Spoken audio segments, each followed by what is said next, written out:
అన్ని నాకు ఉండాలని దేవుడు దయచేస్తున్నాడని నువ్వు అనుకోవాలి.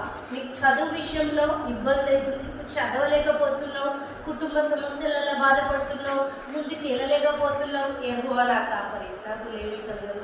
కిచెన్లో వస్తువులు అయిపోతే కిచెన్లో చూసి చెప్పాలి, యెహోవా నా కాపరి, నాకు లేమి కలగదు.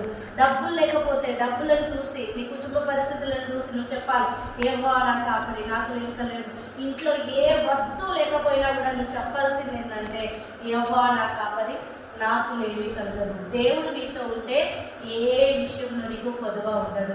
అందుకోసమే నువ్వు చెప్పాల్సిన మాట ఏంటంటే, యెహోవా నా కాపరి, నా కాపరి నాకు తోడుండగా నాకు ఏ విషయంలో కొదువ ఉండదు. చదువు విషయంలో, ఎగ్జామ్ల విషయంలో, డబ్బుల విషయంలో, పనుల విషయంలో, కుటుంబస్తుల విషయంలో, ఆరోగ్యం విషయంలో, ఏ విషయంలో నాకు కొదువ ఉండదు. ఎందుకు కొదువ ఉండదు అంటే, యెహోవా నా కాపరి, నాకు లేమి కలగదు. ఏ విషయంలో లేమి కలగకుండా నేను చూసుకునేవాడు దేవుడు. పచ్చిక గల చోట్ల ఆయన నేను పనులు తెచ్చున్నాడు.